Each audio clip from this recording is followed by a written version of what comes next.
نحمده ونصلي على رسوله الكريم اما بعد بسم اللہ الرحمن الرحیم السلام علیکم ورحمۃ اللہ وبرکاتہ۔ روزہ چھوڑنے کا کتنا گناہ ہے۔ جو لوگ روزہ نہیں رکھتے، روزہ بلا کسی شرعی عذر کے چھوڑ دیتے ہیں، ان کے ساتھ کیا ہوتا ہے؟ وہ لوگ، وہ مرد، وہ عورتیں جو روزہ چھوڑ دیتے ہیں، ان کی اولاد کے ساتھ کیا ہوتا ہے؟ اور ان کے گھروں میں اللہ کون سا عذاب نازل فرماتا ہے؟ جانتے ہو صرف ایک روزہ چھوڑنے کی سزا کیا ہے؟ حضور کا فرمان سن لیں۔ محترم ناظرین، ایک حدیث ہے جس کا مفہوم اس طرح ہے کہ رسول اللہ صلی اللہ علیہ وآلہ وسلم نے فرمایا، قیامت کے دن ایک خطا کار کو دوزخ میں ڈالا جائے گا، اس سے آگ دور بھاگنے لگے گی۔ حضرت مالک علیہ السلام جو دوزخ کے نگران فرشتے ہیں آگ سے دریافت کریں گے، اسے پکڑنے کی بجائے اس سے دور کیوں بھاگ رہی ہو؟ آخر کیا معاملہ ہے؟ آگ کہے گی، اے دوزخ کے سردار، میں اسے کیوں اور کیسے پکڑ سکتی ہوں؟ کیونکہ اس کے منہ سے روزے کی خوشبو مانے ہے۔ دوزخ کا فرشتہ مالک پوچھے گا، کیا تو روزے کی حالت میں فوت ہوا؟ وہ کہے گا، ہاں۔ روزہ میں فرشتوں کے ساتھ موافقت پیدا ہوتی ہے، نیکوں کے ساتھ موافقت کرنے والا عظیم ثواب کا مستحق بنتا ہے اور اس کا حشر صالحین میں ہوگا۔ نیز فرمایا، جو شخص روزہ رکھے گا، اللہ تعالیٰ 70 سالہ مسافت پر اس سے دوزخ کو دور کر دے گا۔ قیامت کے دن جب آتش دوزخ گنہگاروں پر حملہ آور ہوگی تو اللہ تعالیٰ روزے داروں کو فرمائے گا، اس کے سامنے آئیں۔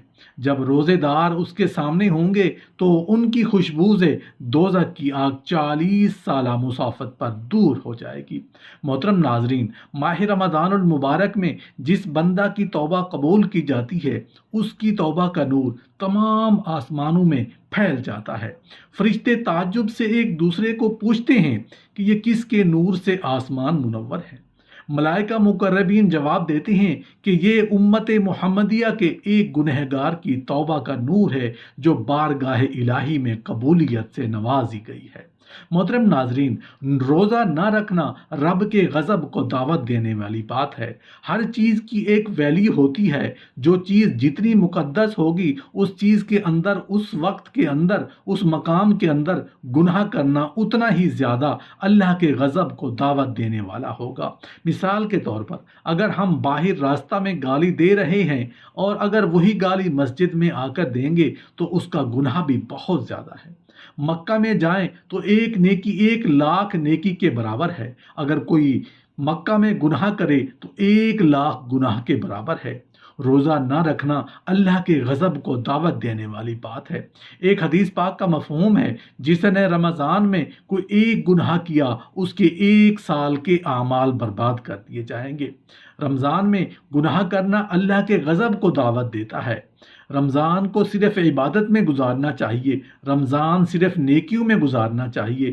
جب انسان روزہ رکھتا ہے تو شیطان وار کرتا ہے کہ ابھی بہت گرمی ہے، کاروبار کرنا ہے، نوکری بڑی سخت ہے۔ اس طریقے سے وہ لوگوں کو روزے چھڑوا دیتا ہے۔ ہمارے معاشرے میں ایک بہت بڑی تعداد ہے جنہوں نے روزہ رکھنا چھوڑ دیا ہے۔ ایک روزہ چھوڑنے کی سزا یہ ہے کہ اسے 9,00,000 برس جہنم کی آگ میں جلایا جائے گا۔ گناہ سے خوف نہیں کرتے، عادت بن چکی ہے کہ فلاں دوست نے روزہ نہیں رکھا تو میں بھی نہیں رکھوں گا۔ محترم ناظرین، روزہ ایسی عبادت ہے جو حضرت آدم علیہ السلام سے لے کر خاتم الانبیاء حبیب کبریا علیہ تحیت الثنا کے زمانے تک فرض رہی۔ چنانچہ ارشاد باری تعالیٰ ہے، اے ایمان والو، تم پر روزے فرض کیے گئے جیسے پہلے لوگوں پر فرض تھے تاکہ تم متقی بن جاؤ۔ واضح ہو کہ پہلی امتوں میں بعض پر صرف 10 محرم الحرام کا روزہ فرض تھا، بعض پر ایام بیض کے روزے فرض تھے، یعنی ہر ماہ کی 13، 14 اور 15 تاریخ کو روزہ فرض تھا، اور بعض پر 3 ماہ کے روزے فرض ہوئے، اور امت محمدیہ پر فقط 1 ماہ کے روزے فرض کیے گئے ہیں۔ اس کی وجہ یہ ہے کہ شاید تم اتنے سے روزے رکھ کر متقین میں شمار ہونے لگو۔ محترم ناظرین، ہر شخص اپنی رعیت کے بارے میں جواب دہ ہے۔ آدمی اپنے گھر والوں کے بارے میں اور عورت اپنے شوہر کے گھر والوں یعنی اولاد کے بارے میں اللہ کے سامنے جواب دہ ہے۔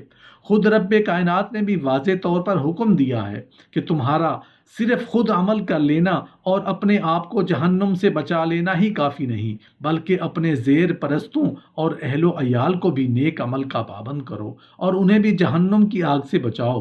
چنانچہ ارشاد الہی ہے، اے ایمان والو، اپنے آپ کو اور اپنے اہل و عیال کو جہنم کی آگ سے بچاؤ جس کا ایندھن انسان اور پتھر ہے۔ محترم ناظرین، جب تم روزہ رکھو تو اپنے گھر اہل و عیال کے ساتھ افطاری کرو، اس لیے کہ جو اپنے اہل و عیال کے ساتھ افطاری کرتا ہے اسے ہر ایک لقمہ کے بدلے ایک ایک غلام آزاد کرنے کا ثواب عطا کیا جاتا ہے۔ سحری کے وقت کھانا ضرور کھانا چاہیے۔ حدیث شریف میں ہے، جو سحری کھایا کرو، کیونکہ سحری کا کھانا کھانے میں ہر لقمہ کے بدلے میں اسے 60 سال کی عبادت کا ثواب عطا کیا جاتا ہے۔